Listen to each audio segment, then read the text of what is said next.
Empecemos por una introducción. ¿Por qué se da esto de emprender? Emprender se da básicamente por dos condiciones. La primera, el emprendedor encuentra una necesidad, descubre una necesidad y la va a potenciar para sacar provecho. Y la segunda, encuentra una oportunidad. El emprendimiento es una opción de vida, sí, que permite que el individuo, el emprendedor, genere desde su creatividad, desde una idea, un contexto beneficioso para su entorno inmediato. El entorno inmediato luego se agrandará, ¿sí? Y beneficiará a muchas más personas. ¿Cómo empezó esto de emprender? ¿Cómo fue la historia? El hecho de emprender es connatural a los seres humanos. Todos hemos buscado mejorar nuestras condiciones de vida partiendo de un punto de inicio y buscando cómo mejorar el estado como vivimos y el estado con nuestros padres, con nuestros entornos.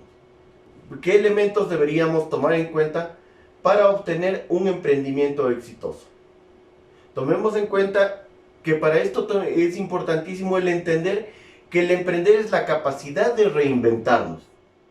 Es también la capacidad de leer la realidad para de esa necesidad encontrada poder sacar el provecho, pero eso es mediante la lectura de la realidad. Y lo otro, importante, no tan tomado en cuenta, pero la intuición, la sutileza con la que se determina, se descubre un contexto que no fue descubierto por otro. Ahora, ¿qué necesitamos para que un emprendimiento sea exitoso? Necesitamos para que un emprendimiento sea exitoso, liderazgo. Quien emprende es básicamente un líder.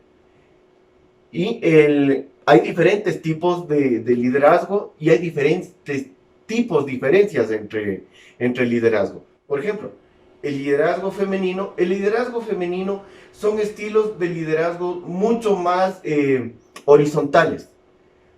Además de eso, estimulan la participación producto de esta misma horizontalidad.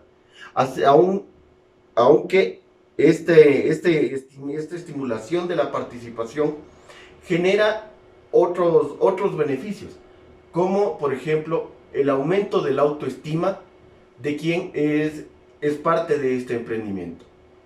Por otro lado, por un tema histórico, por un tema cultural, por un tema de toda la vida, básicamente el modelo de liderazgo en un hombre es absolutamente vertical, porque lamentablemente en la historia de la humanidad el hombre ha tenido que sumirse a condiciones verticales. La mujer, en cambio, a condiciones mucho más participativas por los roles mismos. Ahora, pensemos en las características que debería tener un emprendedor. Diría yo que la primera es la pasión. La pasión, apasionarse por lo que uno creó, por lo que uno cree, por lo que uno puede hacer.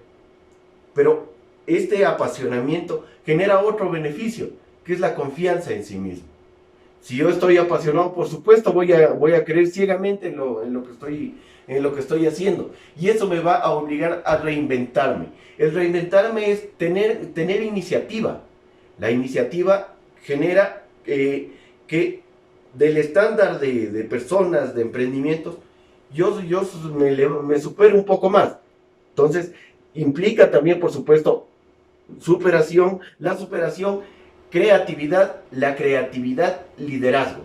Pero todas estas están embarcados en otro gran principio, que es la disciplina, la que nos hace que seamos consecuentes, que seamos progresivos y que seamos consistentes con lo que estamos haciendo. Tenemos ya las normas generales. Ahora, veamos qué es la idea de emprender. Cuando nosotros tenemos una idea, necesitamos concretarla. Este tránsito entre la idea y la materialización probablemente sea el más complicado y donde muchas ideas se pierden, muchos emprendimientos se pierden. Para ello, creo que deberíamos pensar que a la hora de plasmar una idea, lo principal es hacerlo por escrito, porque eso nos permite a discernir ya objetivamente lo que estamos haciendo, lo que estamos diciendo. La primera opción la descripción, en lo escrito, la descripción de lo que nos estamos planteando. La segunda, vamos a determinar la clientela potencial. He decidido hacer algo. Pienso para quién es importante lo que estoy haciendo. Luego de ello, si ya sé para qué grupo humano es importante, debo pensar si ese grupo humano en qué está consumiendo, es decir, cuál va a ser mi competencia. Si ya tengo un grupo humano, pero sé que hay competencia, deberé pensar la otra opción, el valor añadido. ¿Qué diferencia, qué elemento diferenciador hace que el comprador, que también puede optar por la competencia, me elija a mí sobre el otro? ¿Qué valor añadido le estoy dando? Entonces veamos pues cuáles son las características de la idea de emprender. ¿Qué es lo que deberíamos hacer? Lo primero, por supuesto, debería ir del compromiso. Es decir, lo que habíamos dicho, la consecuencia. La consecuencia que viene enancada también por la responsabilidad. Las dos cosas son potenciadas únicamente si hay perseverancia, porque no siempre los emprendimientos son exitosos al principio. Son reconstruidos, revistos, revisados hasta llegar al final. Entonces, la confianza también es un elemento que se genera. Todo ello, como es dado para un cliente, debe estar pensando en un servicio óptimo para este. Y finalmente, este servicio óptimo es el sello que nos hace únicos, lo que nos da ese margen de garantía. Ahora, ya hemos hablado de la idea, analicemos entonces cómo debería ser este análisis de esta descripción. ¿Cómo haríamos una descripción de la idea del negocio? Consistiría entonces en identificar cuáles son las tendencias, las características que vamos a tener en el contexto donde vamos a desarrollar la idea. Vamos a ver luego de ello que también es importante analizar los riesgos.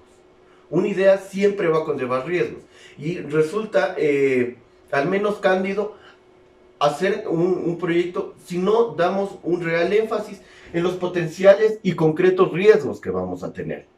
Entonces, cuando hablamos del análisis de estos riesgos, estamos hablando de lo que circunda nuestra idea, es decir, el entorno. Entonces, ¿qué es el entorno?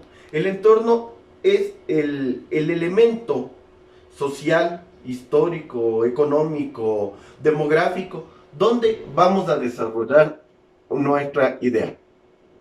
Los elementos de este entorno serán el macroentorno, que está sumado por los factores sociales macros, dígase economía, dígase explosión demográfica, dígase el riesgo país, es decir, las cosas sobre las que nosotros no tenemos como emprendedores un control real, un control próximo o cercano. Tenemos un microentorno luego, que es nuestro entorno competitivo. Mi microentorno, si yo me voy a poner una panadería en el barrio de La Recoleta, tomaré en cuenta cuáles son las opciones que este barrio me está permitiendo o me está poniendo como microentorno. ¿Qué tal que las fuentes de abastecimiento, es decir, la harina, los insumos, no sean cercanos a mí? Que me toque hacer una gran inversión para adquirir mis bienes, mis servicios básicos y mis materias primas. O en su defecto, que en mi microentorno esté saturado ya el mercado por otras panaderías. Entonces, esos son análisis a tomar en cuenta. Para esto, por supuesto, hay técnicas para este análisis. Entonces, las técnicas son la primera del análisis general, que se basa en los análisis del modo PESTEL. Hay las otras, las técnicas del análisis en el entorno competitivo, que es precisamente lo que habíamos hablado, donde se va a crear la idea qué opciones de competencia cercana ya establecida hay antes de que nosotros lo hayamos planteado nuestra idea. El siguiente, el análisis del entorno conjunto. Este es importante porque los dos ítems que hemos visto antes, los conjuga y genera una visión más periférica, más del todo, que nos va a dar una respuesta también más periférica y más del todo. Entonces, ¿qué elementos debemos nosotros considerar una vez que hemos generado esta visión ya macro? Los que hemos descrito, el análisis del entorno general, el análisis del microentorno, cada uno con sus respuestas y con sus herramientas que nos van a ayudar para contestar de forma sólida las preguntas que son evidentes que van a crear. Esto ha sido lo que hemos preparado para ustedes. Aspiramos profundamente que este esfuerzo sea válido y que siga un elemento motivador, un elemento generador de la nueva intención de crear emprendimientos. Crear emprendimientos es trabajar en torno a nuestros propios sueños. Intentar la preciosa locura de ser dueño de nuestros propios sueños, hacerlos viables y hacerlos una forma de vida. Gracias, muchas gracias.